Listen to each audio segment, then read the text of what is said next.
नमस्कार।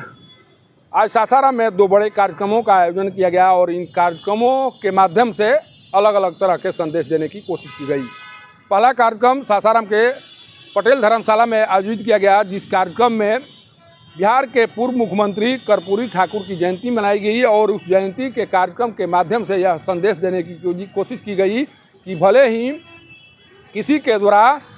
ओबीसी को लेकर चिंता करने की बात कही जाती है, चिंता व्यक्त की जाती है, लेकिन अभी भी जदयू पार्टी ही सही मायने में ओबीसी का प्रतिनिधित्व करती है और ओबीसी के नेताओं को सम्मान देती है।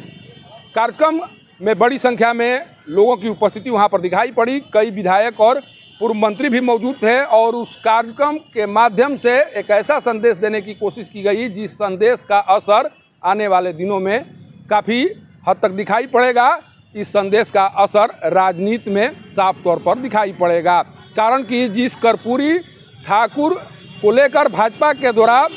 तरह तरह के दावे किए जाते हैं, उन दावों के बीच अगर जदयू के द्वारा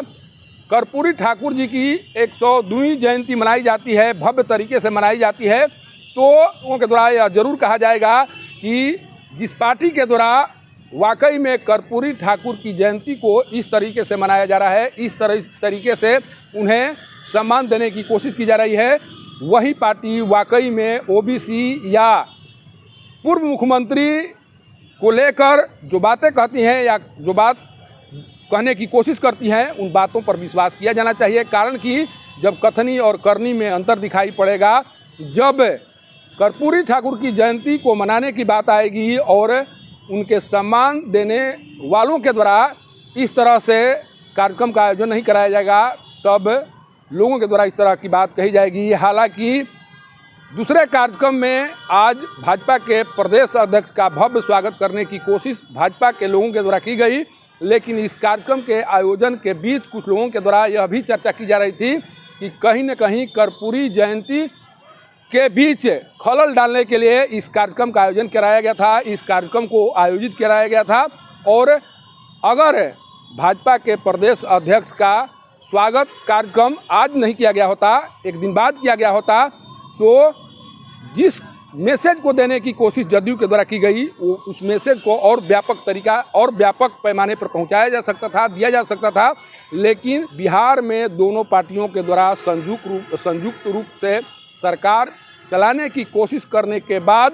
आखिर एक ही शहर में दोनों पार्टियों के द्वारा एक ही दिन इस तरह के कार्यक्रमों का आयोजन क्यों किया जा रहा है? क्या भाजपा और जदयू के बीच कोई मतभेद उत्पन्न हो गया है? क्या भाजपा और जदयू की राहें अलग होने वाली हैं? क्या मुख्यमंत्री नीतीश कुमार कोई बड़ा फैसला करने वाले हैं? कारण कि जब एक ही शहर में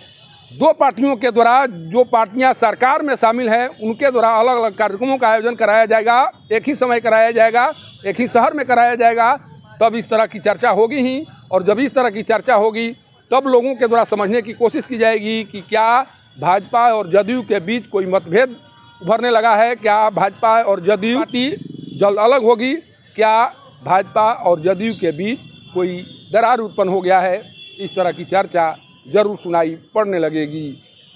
सासाराम से पब्लिक न्यूज़ के लिए सत्येंद्र चौबे की रिपोर्ट।